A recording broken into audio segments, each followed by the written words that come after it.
Hello, how you doing? You full? I just had the salt and pepper chips. I shouldn't tell you this, but I'm paranoid about my teeth. So let me say hi. It's an honor for me to be here. I am a huge advocate of ease of access. And so I want to really share a little bit about my journey. Kind of selfish of me, but tough. I'm here, you're not. And I'm going to walk you through a little bit about my experience. So here's the embarrassing bit. Here's me. So my journey. I am clearly not from these parts. I'm not Australian. I'm not Canadian. I'm from the UK. I was born a couple of years ago in a place called Birmingham. Not Ham, Birmingham. And my beautiful sister, who is the cute one, there are 3 pictures on the screen. The cute blonde is my sister. I'm the one with the really bad haircut. On here, born, both my parents were principals, but the real changing environment for me was that I got measles not once, but depending on which parent that tells me the story, 3 to 4 times. What did that do? Well, it really banged up my ears in a pretty bad way. And over the last 30-something years, I'm not revealing my age, it's not very feminine, but over the last few years, my hearing has continued to slide. I'm now profoundly deaf. I don't hear anything over around 90 to 100 decibels, which for those of you in the room is, a shotgun is 85 decibels. My sister, the cute blonde, was also born congenitive with loss.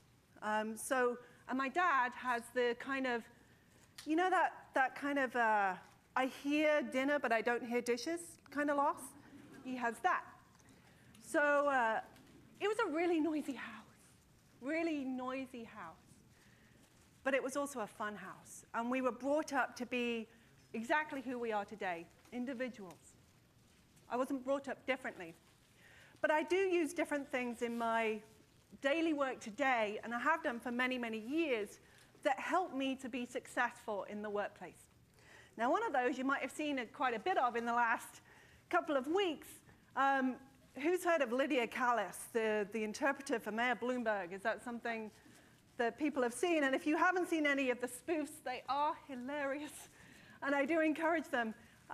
Lydia has been brought to light because Mayor Bloomberg did a beautiful thing, which is his interpreter was on the stage next to him.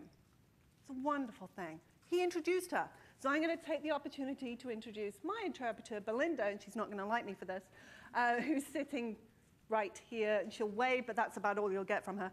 And I also use captioning. I use captioning both on site, and if all these conference calls, we have a lot of meetings at Microsoft, then I open up an Internet Explorer screen, and my captioner is sitting on the phone call, and I'm able to follow it with that phone call. It just appears on my screen. It's great. It's beautiful. I use accommodations. The other piece of technology that I use are hearing aids. Now, I just replaced my hearing aids, and my hearing aids cost me $8,000, right? $8,000. They're huge computers that sit in your ears, 20 channel. I can hear and get specific on what I actually hear. But the piece of technology that is actually probably most important in my life may surprise you. It's actually one of these. Who's got a Jambox? Anyone got a Jambox? Anyone seen the Jambox? It's not made by Microsoft. But it is the coolest piece of equipment for me. And you're sitting there going, hang on, deaf girl, music? The reality is that I have a music degree. I was a professional clarinetist, a bad one. I'm still, I'm not doing it today. I wasn't that good. But I was a clarinetist. This thing kicks butt because it's small and it vibrates really well. So when I hold it to my stomach, which is where you actually feel vibration the most in your body, I can tell what music is playing. How easy is that? So then, the invite comes in to speak at Usability Day, and I'm like, huh. So I get curious. So I'm sitting in a meeting with a colleague of mine who is blind. Now, the picture I've got up on the screen is a movie which, if you haven't seen, you have to. It's one of the great classics. Gene Wilder and Danny Glover doing Hear No Evil, See No Evil. Deaf girl, deaf boy, blind guy. And they have this great interaction, but it's funny as heck. So I'm sitting there with my blind colleague going, and we're in a meeting walking through Windows 8. And he brings out the Jambox so that he can connect it to his Windows 8 machine to show me Narrator and some of the cool things he can do. And I'm like, wait a minute, you like this? He's like, are you kidding me? This thing rocks. I'm like, why? Well, it's tactile. He can easily tell where the buttons are. The sound and the acoustics that he gets are really cool. And it also talks. It tells you when the battery's low. It tells you when it's connected. It tells you when it needs stuff, right? Huh. So I take it to the 3 people in my life that are always a good barometer for me. The first one is my 5-year-old. Her name is Fira, which means fearless. She is. And I gave it to her, and within literally 5 minutes, this kid has got Mary Poppins playing through the Jambox. I also sent one to my mom. This was actually last Christmas. I sent it to my mom. Now, my mom is actually ambulatory right now. She's got back issues, and she can't move. Well, you can connect with this thing via wireless. You don't have to touch it. You don't have to move to get it. And then even my sister then took it to my grandma, who wanted to hear some music. My grandma is 96 years old. I got a long way to go.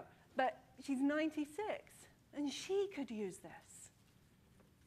So it really got me thinking about usability in a really, really big way. The reality is that this thing is accessible. And it's accessible to cool deaf people like me. I'm cool. To people with blindness, to my mom who can't move, to my kid who's 5 and precocious, to my grandmother who's 96. No, you can't get more accessible than that. But if you actually look at the Jambox Jawbone website, there's no accessibility page. And I haven't spoken to them about this. If anyone's from Jambox in the room, please educate me. But there is nothing that I could find on the website. There's nothing that I could find in the forums about their focus on accessibility. They designed a product that was usable, right? Usable by the broadest spectrum of people, and there are 1 billion people in the world with disabilities. That is cool. Now, Microsoft does have a few products, very cool products, that are also accessible. I have to say that. I work for the company, but it's also true. And accessibility is a big component of what we do.